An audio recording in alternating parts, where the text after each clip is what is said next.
It's the dog, Oh boy. and I'm on the two-way. Morning meeting, yeah, that's how we start the day. No fake news, no fluff, just real talk for real. We getting down to the facts, know the deal. Got creators and thinkers all in one place. Podcasters, journalists, yeah, we set the pace. No censorship, no change, no traditional TV. Just raw conversation, that's the key. Yeah, they call it a platform, but it's more than that. It's a community built on a simple pack. You bring your brain, you bring your questions. We bring the insight. From politics to parenting, we ain't scared to fight. For the truth, for the facts, for a civil discourse. Where every voice is respected, no one's getting coarse. We breaking down the boundaries, blurring all the lines. Getting into the details, reading all the signs. From executive orders to the latest tariffs. We're talking about it all, no need for any tariffs. We're talking about the president's schedule. What's he doing today? Signing EOs, making remarks. That's what the news say. About that 401k alternative assets. Check the time. Real estate, crypto, yeah, that's a positive sign. Sanctions on India, a summit with Russia, a ceasefire in Ukraine. We're breaking it all down. Ain't no need for a brain drain. Redistricting's a topic. What's the net gain? For the Republicans, Democrats, we're feeling all the pain. The media's bias, is there a golden age? We're asking the real questions, turning over the page. So if you want to get deep, if you want to get real. All right. That's pretty good. I like that. That's pretty good. Yeah. Previously on the morning meeting. Thanks to our big fan Snoop for providing that theme. Welcome, everybody. Good morning. This is the morning meeting. Thank you for being part of the conversation. If you want to get in on the conversation, a chance of a lifetime, opportunity, thrill of a lifetime to question Sean Spicer, Dan Turrentine, please, if you're here on the two-way platform, raise your hand. No smack in the chat is a good rule to follow if you're on X or on YouTube, and extending peace, love, and understanding and the presumption of grace to all. Also, a fine idea on any day of the week, but particularly on a Friday. We'll run through the day's news, and then we'll take your questions. So please, again, we'd love participation. Maybe 3 new people today. I'm not going to threaten to cancel the show because we have too many sponsors coming online, and it would crush them to find out the show was off. So did the Knicks play again last night, Professor? Tonight, they play Boston. Here, yep. home or abroad? Here, game 2, yep. You want to go? I got a patient here. Otherwise, I would. Yep. All right. We're going to watch on TV. Okay. Maybe I'll go. I don't know. You know, when you live less than a mile from the world's most famous arena, very difficult to not. And Amazon makes its basketball debut tonight. Yep. Yeah, that's right. That's right. All right. Today the president leaves late in the night. I think 10:30. He departs after the Knicks game. Yeah, 10:40. Leaves the South Lawn for Kuala Lumpur, Malaysia. Nothing on his public schedule today except monitoring the trade war he started with Canada, which we'll talk about in a minute. Shutdown continues. So on Capitol Hill, Congress is out. The Senate left. The House has been gone, as you know. Vice President's got no public events either. He's back from the Middle East. It's some cabinet. The streak is broken, at least as of now. The Speaker of the House is not having a 10 a.m. press conference, but the Minority Leader, Mr. Jeffries, is having an 11 o'clock press conference. Cabinet action, Doug Burgum, star of Two-Way Tonight, is speaking at an event hosted by the Foundation for Defense of Democracies. Greer and Besant in Malaysia continuing to meet with their Chinese counterparts. Rubio, another day in Israel before he heads to Malaysia to hook up with the president. Letitia James at 11 o'clock is in federal court in Norfolk, Virginia, to be arraigned on the charges she faces about allegedly fraudulently obtaining a bank loan to get more favorable mortgage terms. And a little while ago, the Consumer Price Index for, what would that be, for September, belatedly came out, delayed by the shutdown. And here's the headline from, where's that headline from? CNBC? CNBC. Inflation rate hits 3.0 in September, lower than expected, although not much lower. Long-awaited CPI report shows. So often on the program, in order to figure out what's going on with these economic figures, which can be a little confusing, whether it's inflation or unemployment, we turn to our business correspondent, Rick Santelli. Rick, I'm warning you right now, I don't want something incomprehensible. I want something super clear. I want something that tells everybody exactly and clearly what do these inflation numbers mean? Rick. Yeah. You're excited, Rick? Yeah, excited isn't the word. The market should be excited, too. Here's our late but coming out September read on the Consumer Price Index. Headline number up 0.3, 1/10 cooler than both rearview mirror and what we were expecting. And if we look at the stripping out of food and energy known as core, it comes in also a bit less than expected, up 0.2. We were expecting up 0.3. Our last look was up 0.3. Here's the Moneyball numbers. Year over year, 3%. And even though it's less than the 3.1 we were expecting, it's hotter than 2.9. And after all, it's got a 3 handle. And if we look at CPI year over year, Rick, please, can you make this a little clearer? I don't have any idea what you're talking about. Expecting 3.1, yeah. But last look was 3.1, so it cooled a bit. So we're seeing interest rates move down and stocks move up. Okay. All right. I got no idea what Rick Santelli just said. Dan, could you translate that into English? Yeah, it's neither good nor bad. It's about, where they wanted. But on a good note, corporate earnings this week have been pretty good, which is, the economy is remaining resilient. A lot of across many sectors, companies are saying things are, okay. Yeah, and I use the Spicer Flour Index. Sean, the more expensive the flour is behind you, the more I know the economy's booming. Did you understand what Rick Santelli said? My takeaway is 3.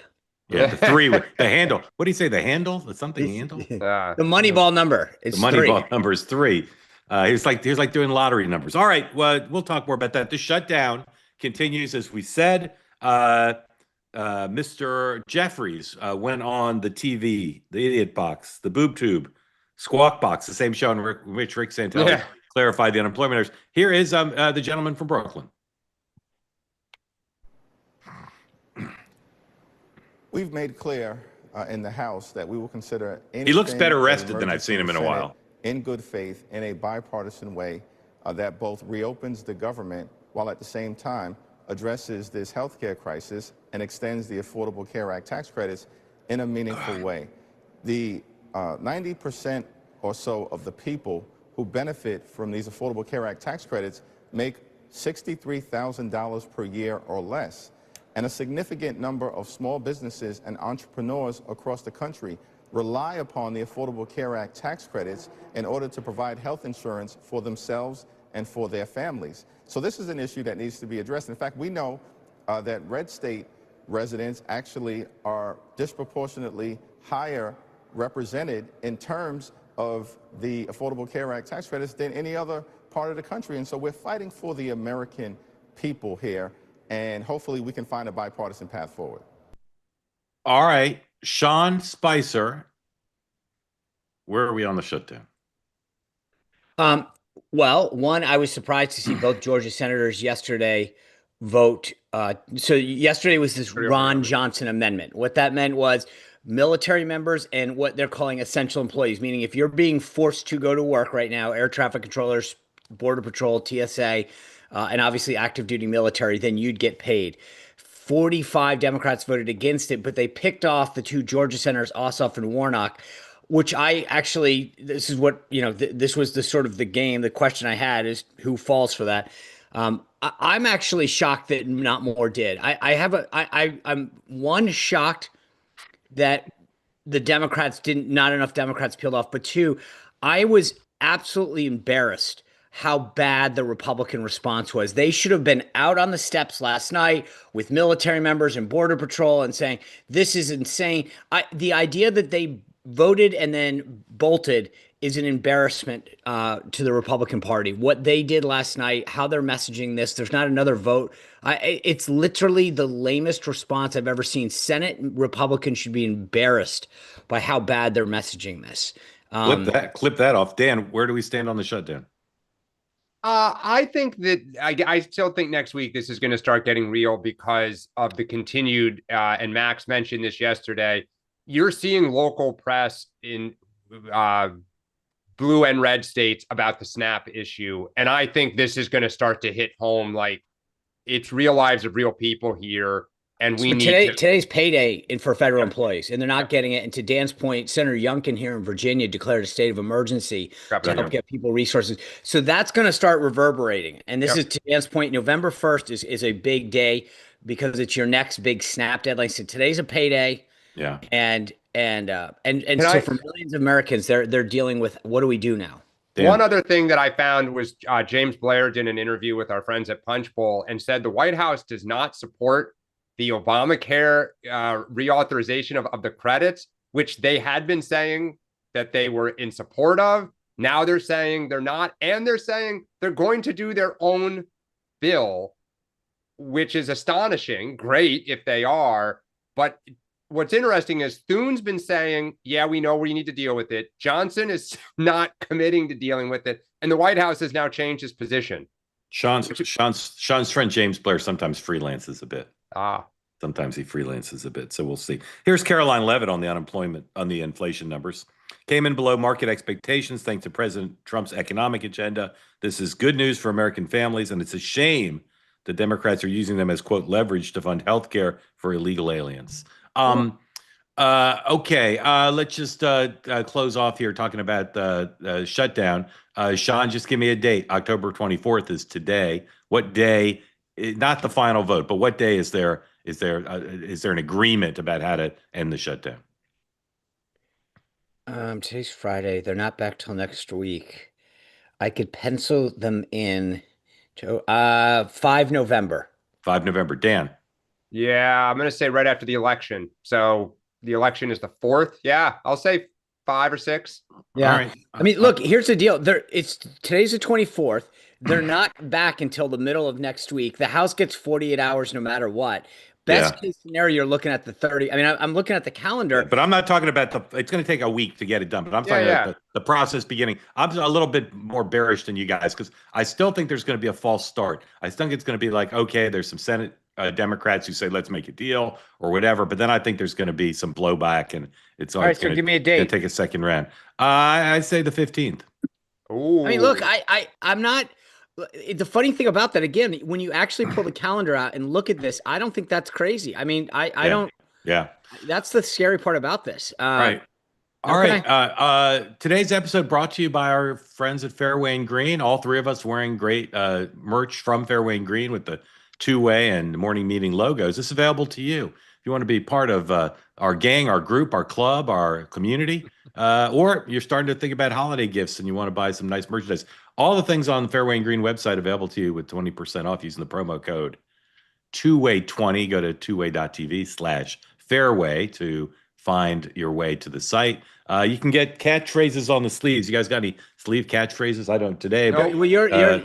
You have to have a morning meeting when you have a catchphrase. Oh, is that the way it works? All right. So no snap. You can get no snap, no smack in the chat. You can get peace, love, and understanding. You can get conversations like no other, whatever you want. And whether it's the polos, the quarter zips, there's just great stuff on there. And as we've told you before, it's the highest quality stuff you'll ever wear. It's beautiful. It's like a work of art.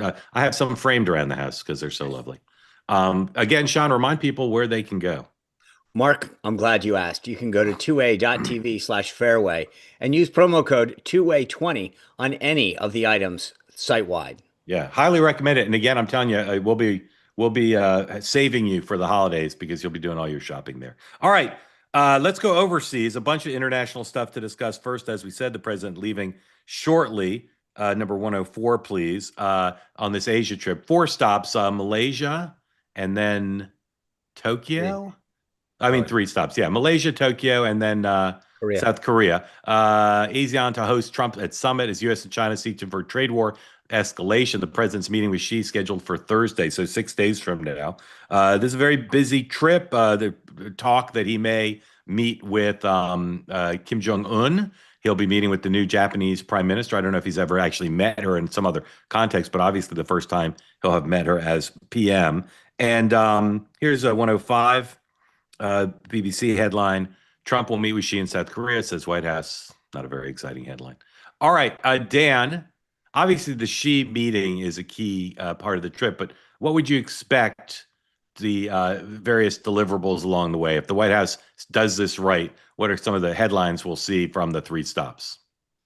I think the hope is that all those other countries make some sort of statement alluding to kind of aligning with Washington or a deal of some sort, whether it's economic or military, so that China knows that we are continuing to strengthen our alliances around them to ultimately confront them or manage them. I think that's your hope.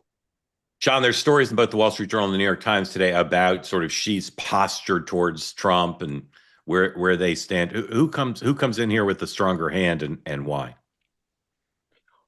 I think China comes in with a stronger hand because we need more from them right now than they need from us. At least I'm not entirely sure I agree with the analysis in that story, but I do think that Xi definitely does feel a little bit more emboldened in terms of how he is dealing with Trump. So I think coming out of this thing, getting a headline that says, tariffs paused, deal on rare earth, soybean purchase, imminent. But that's and then we agree to pull back some of the export controls. That's where they've got to have a path forward and give a sign that something's moving in the right direction. Watch to see if Xi gives on Russia during their summit. That may be some movement there. What's the biggest headline out of the trip going to be besides China related? Something not China related, Sean. China contributes to big ballroom. And No, nothing with China. Something unrelated to China. Anything or every headline? What's the biggest non-China headline? Well, I think the big. I think there's obviously a big Middle East component in the Malaysia stop, so that would be where I would go on that. Yeah, Dan, as both Kevin McCarthy and I have said, this is the shutdown about nothing. It's been much remarked that the president, some have said no president would go on a foreign trip in the midst of a shutdown. Can you use your understanding of media, politics, government, zeitgeist to explain why is it not even being discussed? Why aren't the Democrats saying, "Mr. President, don't go on this trip"? A horrible video on this yesterday. Yeah, but I mean, it's not their dominant message. Why is the president being? Again, I'm not taking a position, but I'm just surprised that that's not being discussed very much. I think because he can walk and chew gum. I think there's we hear from him hourly. We hear from him directly. There's no ambiguity. I don't think anybody, I mean, it's just like, he plays golf all the time and nobody bats an eyelid. But in years past, that was a huge deal. Yeah, there's two things at play. One, to Dan's point, this is a very active president. So you can't say like, wow, he was playing golf and we didn't hear from him for 3 days. The guy's like playing golf, texting, truthing, doing interviews. I mean, there might as well be a camera on the front of the golf cart. So that's number one. Number two is this is a very unique fight. The dynamic doesn't. I know they want to drag him into it, but it's not the Senate needs the votes. The president, ostensibly doesn't have the same optics.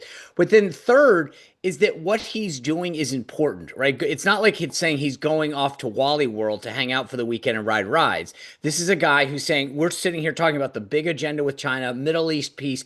He's got a big agenda and he's getting things done. And that's a contrast. It's not like he's going to some apex, thing in Sydney, Australia to hang out on the coast. I wonder the last time he was on an amusement park ride. The BBC has got a big breaking news banner up saying Zelensky is in the UK to meet with allies. Is that breaking news? Did he sneak into the UK? Maybe he's seen Mary Poppins in the West End. I don't know. All right. That's that foreign story. Now, listen carefully, North Americans. That sound you hear is a trade war between the United States and our neighbors to the north, the Canadians. President Trump last night on Truth Social, and then again this morning, making it clear that this outrage committed by the Canadians will not stand. What's the outrage, you ask? I'll show you the outrage. Take that down. Give me 60 seconds, ladies and gentlemen. This is the cause of a massive war between the United States and its second largest trading partner. 107, please play it all. When someone says, let's impose tariffs on foreign imports, it looks like they're doing the patriotic thing by protecting American products and jobs.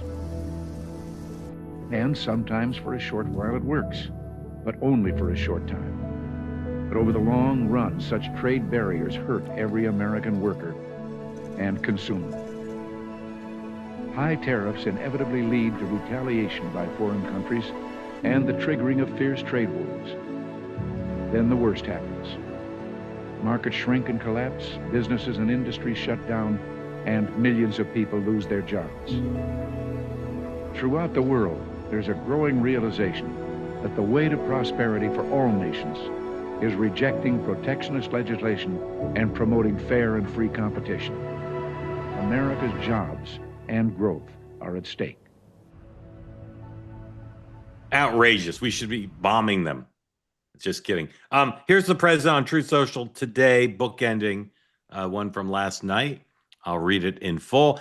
Canada cheated and got caught. 3 exclamation points. If you put Trump's tweets through AI or Truth Social posts, you will not see that many uses of the triple exclamation point, which, by the way, is in here twice. They fraudulently took a big ad buy saying that Ronald Reagan did not like tariffs when actually he loved tariffs for our country and its national security. Canada is trying to illegally influence the United States Supreme Court in one of the most important rulings in the history of our country. Canada has long cheated on tariffs, charging our farmers as much as 400%. Now they and other countries can't take advantage of the U.S. any longer. Thank you, the Ronald Reagan Foundation, for exposing this fraud. Make America great again. Triple exclamation points. As Sean told me at the top here, before we started, the Reagan Foundation put out a statement saying that President Reagan's views on trade not fully in context in that delightful 60-second, well-produced video. Sean, I assume this will all settle down, but Yeah. is this So a big rupture? Well, yes and no. It's a pain in the butt, to be blunt. So Mark Carney, the new prime minister, I think has been doing a pretty good job of creating a good working relationship with President Trump. Doug Ford, the mayor of Ontario, is the one who behind this ad, who has been a thorn in Trump's side. He launched this ad. It was not, I have a feeling, Carney last night was trying to get a hold of the president, from what I'm told. And again, has really sort of gotten a good working relationship going with him. I got to imagine that he's calling on Mayor Ford and saying, can you knock this off? This is not helpful to the overall trade relationship. And because it came from Ford and not Carney, I think that this hopefully gets walked back pretty quick. Dan, can you imagine? Normally we think of the Canadians as mild-mannered, but what a provocative commercial. Just kidding. Yes, it's a Trumper tantrum. I mean, it's just embarrassing that Trump behaves like this. I mean, first off, if misleading ads, which it isn't in the macro, I don't think any of us would say Ronald Reagan was one of the great free traders and gave a bazillion speeches on the virtues of free trade to try to pretend like he was some sort of in love with tariffs. I get they're saying it's not the full picture, but it's just a pathetic, embarrassing Trumper tantrum. I was sitting with my wife last night when the Wall Street Journal alert came out, and she just started laughing. I mean, it's just the average person just says this is ridiculous. Yeah, Reagan was a free trader, again, as you said. Breaking news from the Associated Press. Pete Hegseth says another strike in the Caribbean targets alleged drug running boat killing 6. Even as the president deals, I've said this before, with Russia, Ukraine, Middle East, and China, even and the tariffs around the world, this is the largest change in American policy towards Latin America since Roosevelt, or at least in my lifetime. I mean, there's never been an administration engaged bilaterally with so many people in the country, in these Latin American countries, and it's hard to keep track. Every day stuff happens. But here's one thing that, and we haven't talked about it enough here. Here's one thing that's going on that is definitely worth talking about. 112, which is the president's aggressive posture towards Venezuela. And Congress, which laughably every so often likes to pretend it's a co-equal branch, is upset that the president thinks he can just have undeclared wars. Senate GOP chair declines hearings on Trump's boat attacks off Venezuela. Democrats and some Republicans, like Rand Paul, are saying, Mr. President, you can't just go to war with Latin American countries without a little check-in with us. Dan, where does this stand? Not just Venezuela, but the president's overall Latin America overhaul. Well, I mean, part of this is we don't know, and the reason that I think this is important is and we talk a lot about off-the-record Republicans complain. This is an issue where the White House has gone to brief in private and classified briefings.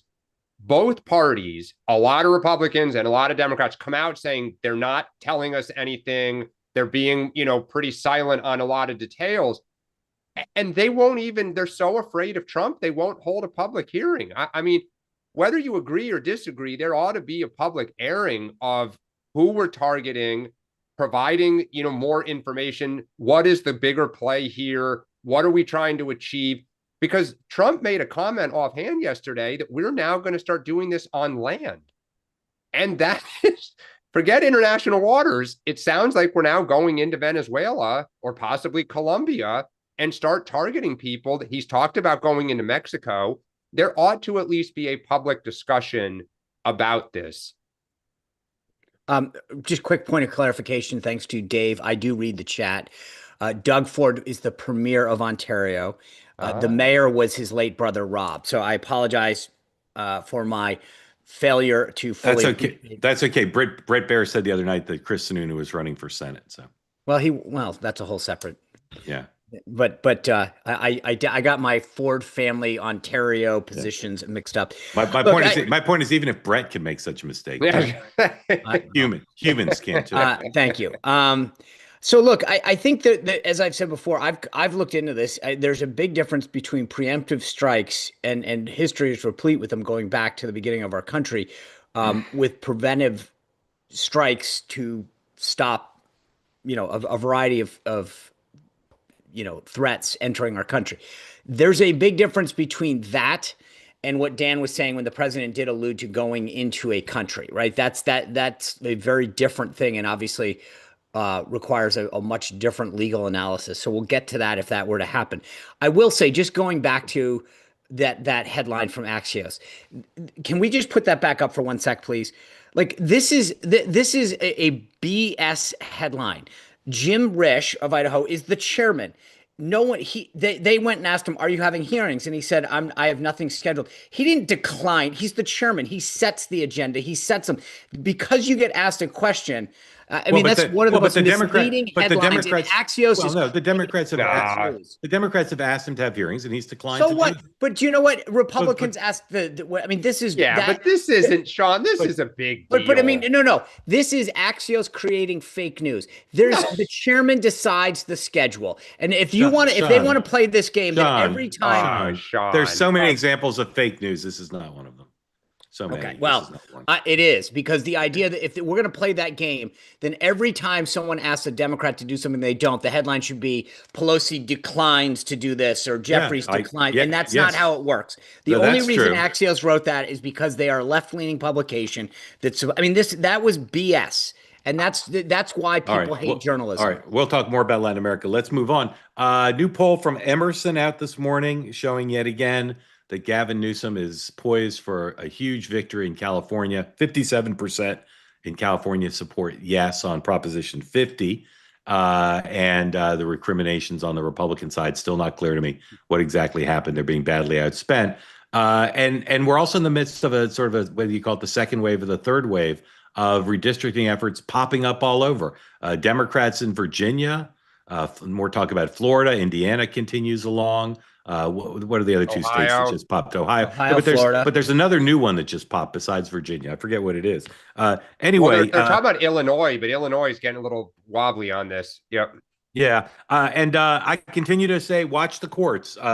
Some of these things are going to be struck down. And then, of course, there's the Supreme Court possibility that they get rid of racial use in gerrymandering that could bring Republicans tons of seats. So North Carolina also. So Sean, just a short answer. Which party is winning the redistricting wars overall? I think it's a push right now. This is, again, just quick numbers. Texas 5, California 5, asterisk plus, because they're going to win on that. I think they net out on that, meaning they take a bunch off the table. Indiana's being a bunch of wusses. Missouri potentially 2. Florida potentially 3 for the Republican side. Virginia, which is a whole nother, that's worth a show what's happening here. The idea, this is unbelievable. They're doing this 12 days before an election while the entire House of Delegates has been up during early voting. That could net 2 to 3 in Virginia for the, when the dust settles, potentially you're looking at a Republican net gain of maybe 4 to 6. If Indiana doesn't get some backbone. Dan, this is not, after all that. Yeah, Dan, do you agree it's a push right now? No, I think Republicans, for the reason that Sean just ended with, they're going to net seats, and 8 seats may be enough to save yourself. Like if your margin, if you add 3 or 4 plus what you have now, and you lose like 5, majority is a majority. Well, look, that Supreme Court case, if they say that you can't make majority minority districts, which I think is probably where we're headed, then you do start pulling it. That's the game changer. Then Louisiana comes into play. You push those seats out. Alabama, I think, had one. I mean, you could really do some damage. Yeah. Dan, let me ask you this. On my new episode of Next Up, you're a big fan of that show. Did you already listen to my Tom Emmer interview? I did not, because I was in the hospital yesterday with my son. All so right. yeah. Understood. Anyway, Tom Emmer, I said, what is your message going to be in the midterms for House candidates, incumbents, and everybody else? He said, promises made, promises kept on the border, etc. And then I said, what's the Democrats' message going to be? And he said they don't have one. What is the Democratic House candidate message in the midterms? Well, I think I think there'll be two things. I think one, they will come up with a proactive message, just like they did, Rahm Emanuel and Chuck Schumer, the famous 6 for 06. These are the 6 things that we'll do for you. And then I think it's going to be a check on power because divided government pulls well. And on the sex, presumably something on healthcare.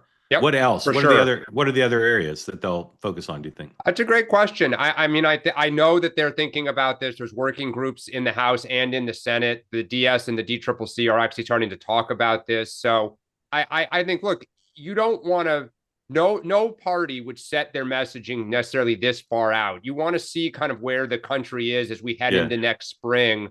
And you got to see who wins some of these primaries. But they'll have a positive. I guarantee it. The party's going to look. I'll tell you this. I mean, you need to have one to say you have one, but no one gives a crap, to be honest with you. I mean, if you're the Democrats, I would say healthcare costs, cost of living, and I'm going to be a check on Trump. Boom, boom, boom. That's it. And then you have some pocket card that you say we've got a positive agenda. I mean, no one. Well, I do think the thing they're going to have to be careful of it because, and this is going to be the contrast with where Trump's going to go, which is promises made, promises kept. Right. They're going to say, if you elect them, they're going to try to defund ICE. They're going to pull out the National Guard from in other words, they're going to make you less safe and less secure. And there's going to have to be, just like if you recall in 2006, part of the Democratic caucus wanted to defund the war in Iraq, cut off the money for the troops. And Nancy Pelosi said, guys, knock it off. Oh, by the way, we're pivoting from Pelosi, who will make her plans known after the election too. We're going to take Zohran Mamdani and make him the poster child for every Democrat. So that's what I was going to say, which is Jeffries and Schumer are so weak. Pelosi had the iron fist and the base. Yeah. She had the base and she was able to tell them to knock it off because they trusted her. We're going to see. All right. Who do you think Tom Emmer said when I asked him who the smartest political strategist was in the Democratic House caucus? Who do you think he said the smartest political strategist? No. That's a good question. I don't know. Ro Khanna. No. Steny Hoyer. All right. That interview is available now. I'm going to Did you believe him when he said that? I said beyond people who are on Social Security, who would you say? And he said, by the way, Steny, I think, is getting primary. He said Richie Torres. Okay. I'll say something. I'll mention something. This is our political potpourri. We're about to get to your part of the program here, community. So raise your hand if you want in on the conversation. I'll say something. You can give one sentence with no semicolons or colons if you want, or you can say pass. Not really good at grammar. Here we go. New York City mayor race. One sentence or pass. Over. Dan? I just used a word. What to watch for this weekend? Okay, we'll get to that then. New Jersey. Teasing. New Jersey governor. Anybody want to say anything? Pass? Just for today, you have to cautious optimism for the Democrats. Cautious optimism. And Sean, that's right. Sean, I'll use the same phrase for our side. Cautious optimism. Okay. All the Virginia races, governor, AG. There was some new polling yesterday. Anybody want to say anything about that? Oh, well, I'll tell you this right now. Jay Jones, the dump is not done on him. It's going to get worse. Okay. Are Democrats worried about base turnout? Yeah. That VA redistricting makes me wonder if they are trying to stoke the base because they're seeing get out the vote numbers that make them nervous. And maybe there'll be 2 Obama stops, one in down in Tidewater there. Tidewater and one Roads. in Hampton Roads and one in Northern Virginia. Lastly, Plattner. Anybody have anything to say about Plattner? I'll just say this. Marine Corps buddies. I hope they all got the same tap, buddy. Yeah. Dan? What's the phrase? Reports of my death are greatly exaggerated. He's still alive. Yeah. I'm going to call David Burrell. I want to do a big poll in Maine. Or you know what I want to do? Lori, ask David Burrell. I want to do a focus group in Maine. I want to hear Mainers talking about Plattner. I think you got to give it like a week. Let this settle a little more. It'll take us a couple days to set it up. Yeah. I want to hear a focus group with the Maine Democrats, primary voters. What do they think of Plattner? All right. I would imagine maybe someone with the Republican Senatorial Campaign Committee on the outside is probably doing that. Well, I know, but it won't be here on the two-way. Yeah, well. David Burrell, if you're watching, please get me 10 Maine Democrats. All right, Sean, winner of the week. My winner of the week. Well, I got to set the clip up first. I want you to see this clip. This is Democrats, speaking of not the best political strategist on the Dem side. This is Kathleen Clark. She's the whip for the House Dems. Here, play the clip for us, please. To the winner? I mean, shutdowns are terrible. And of course, there will be, families that are going to suffer. We take that responsibility very seriously. But it is one of the few leverage times we have. Okay, so she said it's the American family suffering is one of the points of leverage that they have. Speaker Johnson's comms team, I assume, set that clip up, put it outside, put it on repeat. I give them my winner of the week. Okay. Dan. Okay, I didn't know if you were going to have something. Okay. Sorry. Dan dropped. Mine is the mayor of San Francisco, Daniel Lurie. Oh, by the way, Trump is not, at least as of now, has announced that he is not going to go into San Francisco with the National Guard here. There was rumors that they were going to do it. Daniel Lurie has, as again, mayor of San Francisco, made a real effort to not kind of try to be antagonistic with Trump, not to kind of go after him by name, but to kind of keep his head down and do his job. It worked. He leveraged his relationships with the tech community. Just somebody who's going about doing the work of his area and not trying to, be consumed with Trump derangement syndrome. I think that, Dan, you're right on that. And also the mayor of Michigan that Mark has talked about before. Oh, the mayor of Detroit. Yeah. Detroit. Sorry. I can't get my provinces or my states or anything right today. Okay. Winner of the week is the young person who produced that Cuomo AI ad because he is going down in history. I don't know his name, but he's going down in history as having produced something that will influence American politics forevermore. Sean, loser of the week. My loser of the week are Dems who are publishing books. So let's start with Corinne Jean-Pierre. Congratulations to her. Her new book came out this week, and she cracked the top 25,000 this week, which is, that's what you're always aiming for. But it got better because Bernie Sanders also put out a new book this week. He did a little bit better. He cracked the top 4,000 in brand new books. So congratulations to Democrats publishing books. Dan, loser of the week.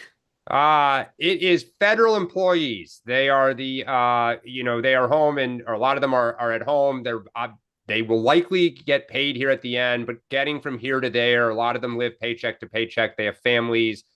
They're the kind of, pawns in all of this, along with the American people. So federal employees. And by the way, folks, wait, can I just add, because I'm not saying what Daniel Lurie did is right or wrong, but for him and his politics, it was a great day for him that Trump announced that. So, right.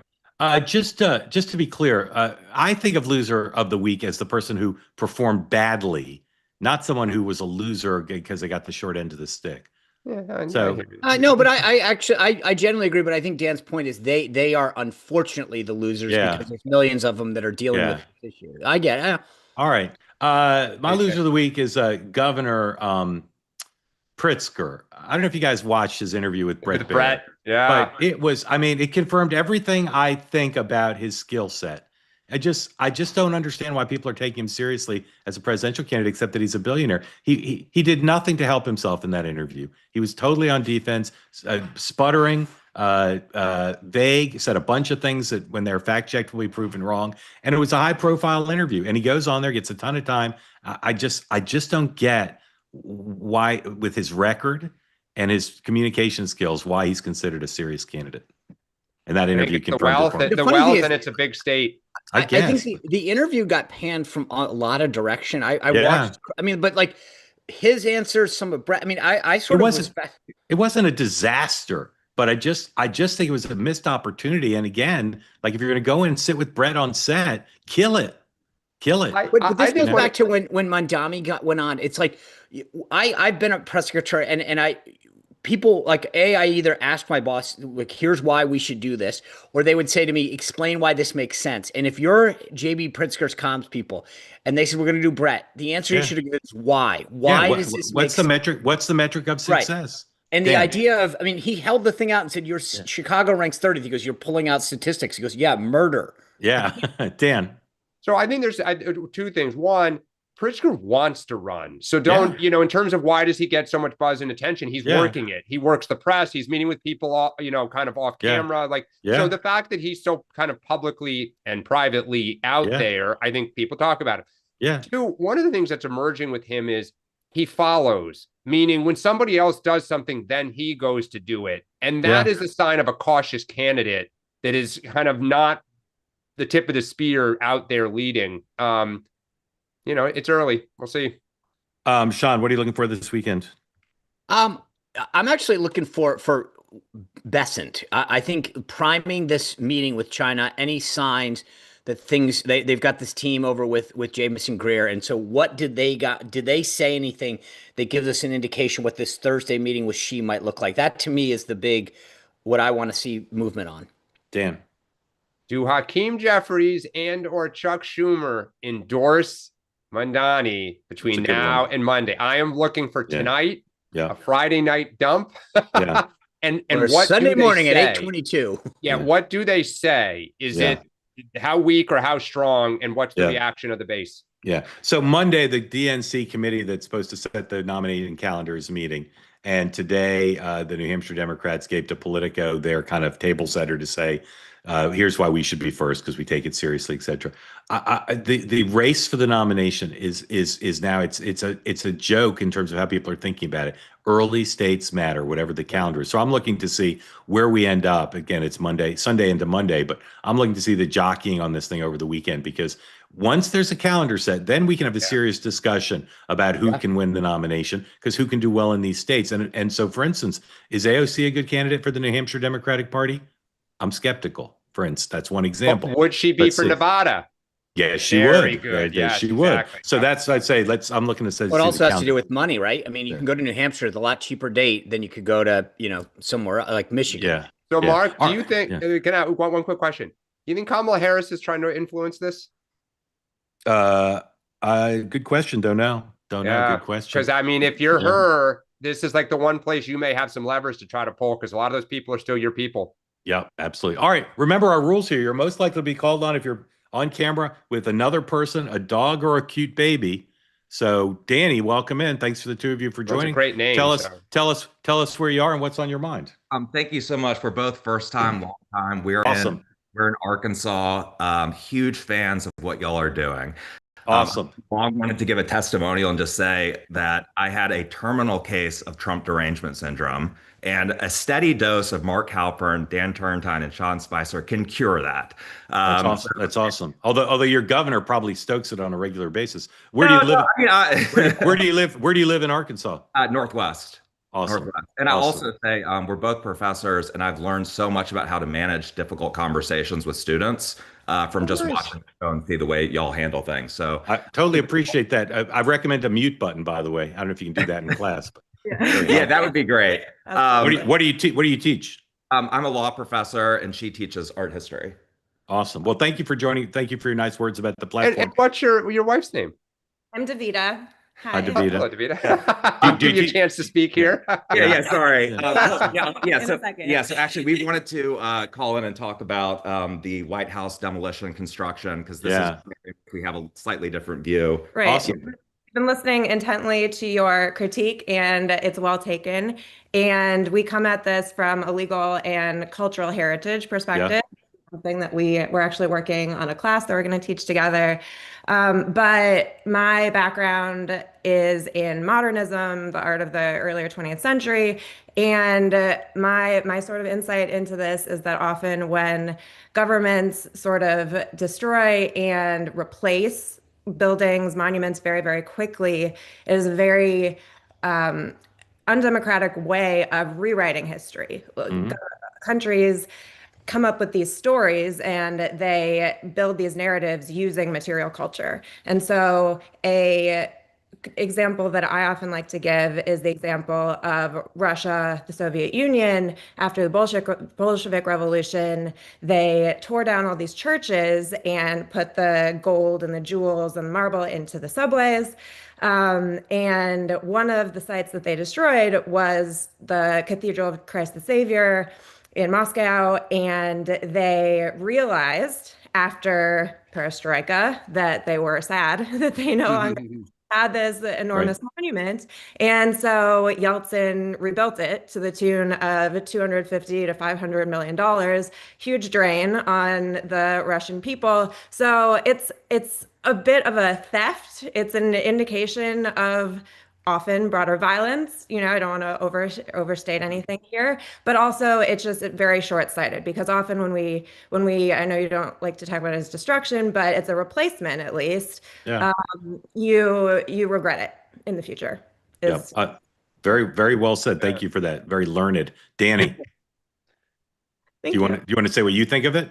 Oh, no, I'll just defer to the expert. So okay. This is outside my scope of expertise. All right.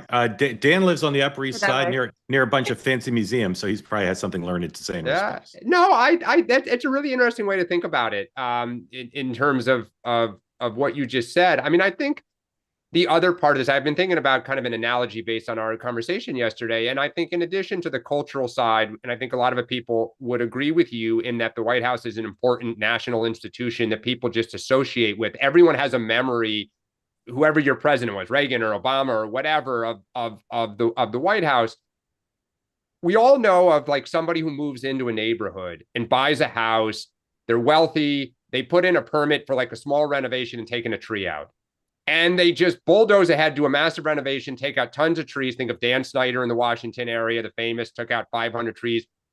And it's like, okay, I'm sorry, but it's going to stay. I'm rich. I'm powerful. The rules kind of don't apply to me. And everyone in the neighborhood says, look at that house. Look at that SOB who blew off everything, did what he wanted to do. I know, again, I get the ballroom. I actually think it's needed for the White House.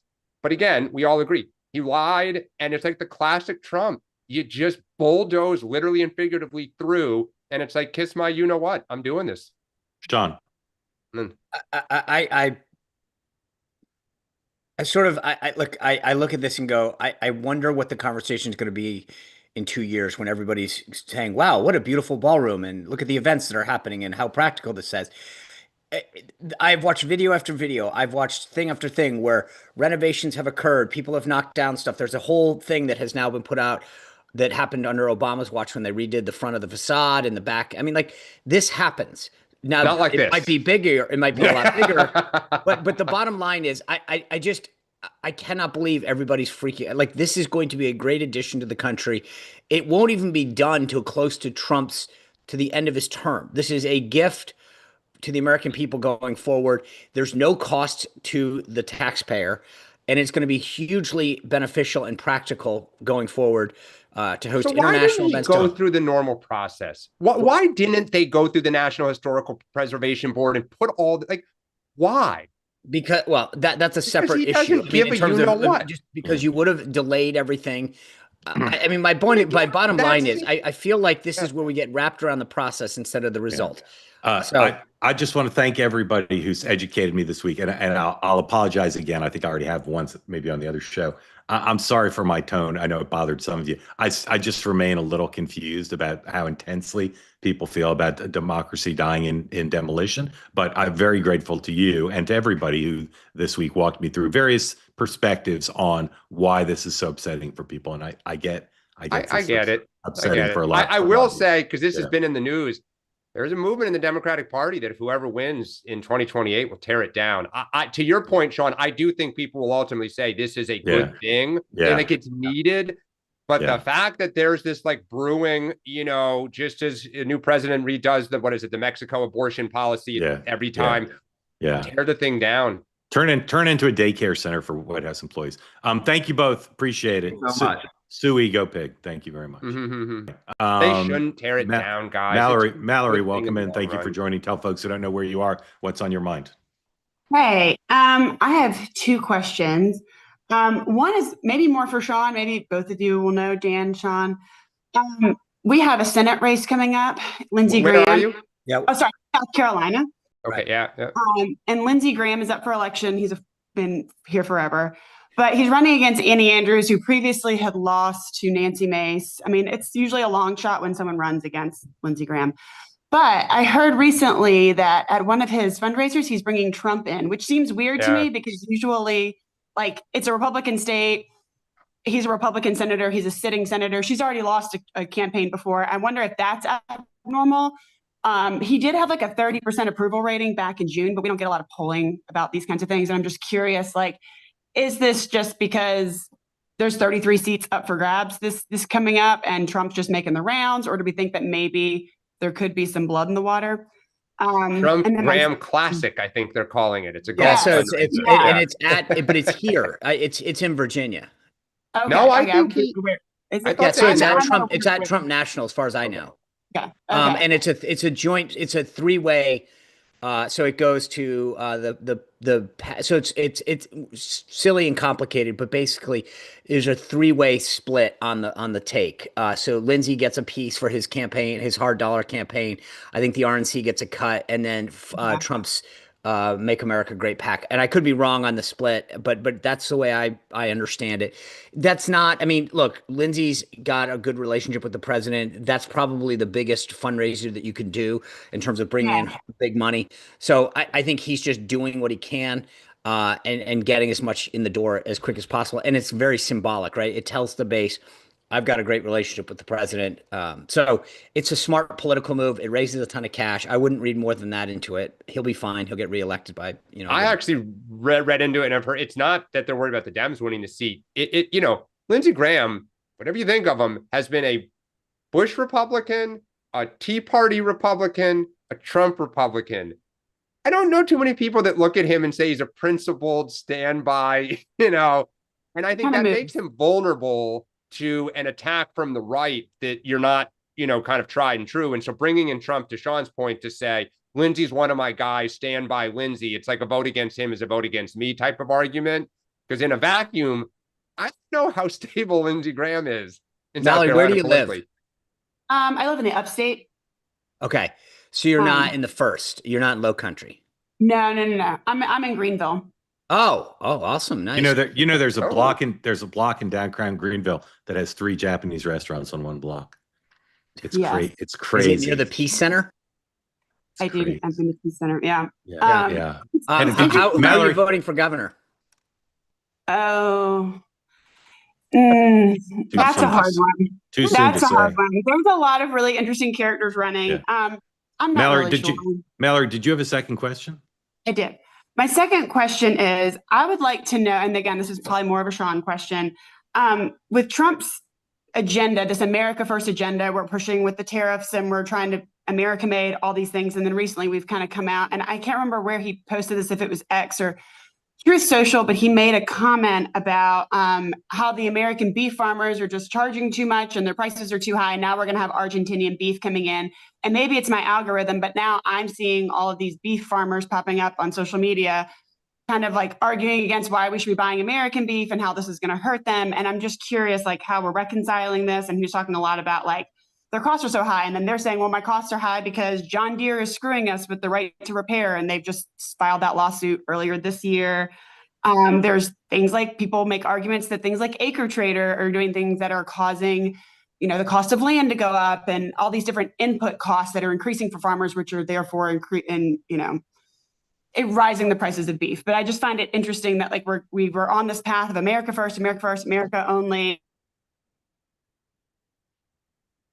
Beef. It just sort of feels like an about face. Okay, yeah. Mallory, thank you. Sean.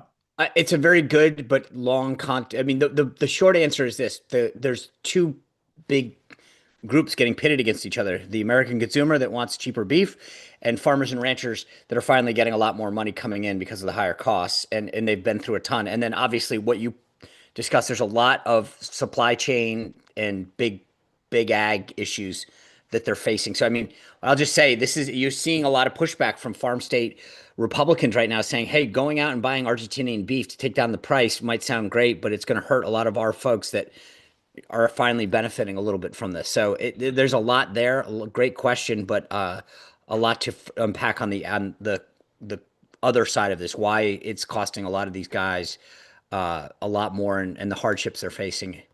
Dan? I don't think it's that complicated. It's the tariffs fair, like point blank. And so you're right. It's a huge challenge. I also wonder what he agreed to with Argentina. We provided them $20 billion bailout. We're asking a lot of them as well, whether perhaps there was an ask to help Argentina. And, Trump was like, sure, I'll try. Wondered the same. Yep. I wondered the same. Yeah. Mallory, thank you. Gratefully. How did you start watching Two-Way? Well, I'm a fan of yours from your Morning Joe days, and Game Change was one of my books. So I started, you popped up somewhere on my algorithm and I saw it and I jumped on, and I've been watching it since before the election. Yeah. And I get on every day. I love it. It's good. Grateful too. Thank you for that. Appreciate it. Dan, you skew Southern. Me? Well, the whole show. I mean, we get that's all right. We're South equal Carolina. opportunity. Yeah. Let's sneak in one more question. Let's gotta be quick. Gotta be quick. Elise, welcome in. Tell folks that don't know where you are, what's on your mind. Hello, Elise Monroy, Reno, Nevada. I am with the Community Food Pantry, and I would like to, in Reno, we are on track to serve 100,000 people this year. We are a small food pantry in Reno. Our food bank of Northern Nevada is not doing Thanksgiving meals this year because they can't afford it. The social safety net is being decimated. We have not been able to get product from the food bank, so we are having to go to regular grocery stores to buy it to help people. I actually got up at 6 a.m. on my day off to respond to something that Sean said yesterday that left me slack-jawed while I was listening as I commuted to work. Sean, when talking about SNAP benefits, you commented something to the effect of, people who receive SNAP are a Democrat constituency. There are 41 million Americans on SNAP in the United States. 500,000 Nevadans are on SNAP. And I volunteer at the food pantry on a regular basis, and I would encourage you to go to your local food pantry and walk the line. And what you will find is that many people in line at the food bank support Donald Trump. And, but it's just, I would encourage you to walk the line and hear the conversations that people are having, because SNAP benefits are not primarily a Democrat constituency. One other thing that we've noticed is more people now that are coming to us for food assistance are also on SNAP, which means their SNAP benefits are not going as far as they have been. So I just wanted to put that out there. Thank you for that. Before Sean responds, tell us the name of your organization again, and if people want to contribute, how they can do that. Thank you. The Community Food Pantry in Reno, Nevada. We are probably going to be one of the only organizations in Reno that's a non-church providing food assistance for Thanksgiving. We're doing boxed meals. We hope we can do 1,000 people, and it will cost us $30,000. So we are on a. Okay. Is there a website? Sparks, Nevada? Is that yes. you? Is there a website people can go to contribute? Yeah, there is. I'll put it in. Yeah, thank you. The Community Food Pantry Reno Sparks is our website. Okay, Dan's going to put it in the chat. Thank you for that. Sean. Thank you. Yeah, first, just to be clear, thanks for what you're doing, Elise. I appreciate you helping all these folks that are going through troubled times, not just now, but obviously. I think just to be clear on my point, I didn't mean to, obviously, as I've said, I've seen a lot of service members in some of these news reports. So my point was more of a political sensitivity issue. Who is going to react quicker to that, and not who gets the benefit, right? It was more which political party is more sensitive to that outreach. And my point was that's going to trigger a lot more Democrats to pay probably. So again, it was trying to more analysis than it was trying to talk about who gets the benefit. So that came across that way, then that's not what my intent was. Well, right, I'm glad that I got a chance to clear it up. So thank you. Elise, thank you. Come back and tell us how generous our community was, because I will. I'm predicting great generosity. Dan, read the URL again. I know it's in the chat, and somebody put it in the YouTube chat, but just so people can hear it. Yep, it's www.thecommunityfoodpantry Reno Reno Sparks SPARKS.com. The Community Food Pantry Reno Sparks.com. Okay, everybody, that's Great everybody. job, That's Elise. everybody. Give Thank give you. give a little bit of something. Elise will give us a Thank you, report thank you. on Monday. Yes, thank Elise, you. thank you. Sean, what do you have tonight? Well, a lot of questions. We were talking about Virginia redistricting, Jay Jones, what he did, his community service. Guys, when you hear some of the stuff that Jay Jones, he used his own political action committee to commit to serve time. And we're going to break it down tonight with the Virginia Attorney General, Jason Miyares. So, okay, great. Spidey sense, yeah. might news be broken or no? Yeah, we might have a little something for you on Jay Jones. All right. We'll see. Elise, again, thank you for what you do, and everybody, thanks for helping Elise's organization out today. Ethan Strauss, 2:00 here on the Two-Way platform, Random Offense. I'll be back last show of the week, 6:00 tonight on Two-Way tonight, and then we'll see you all Monday morning, 9 a.m. Eastern time, with lots to talk about. Thank you for being part. Thank you for being part of the Two-Way community, and go Knicks. Dan, I hope everybody's good there. Thank you. Yeah. Okay. Have a great weekend, everybody.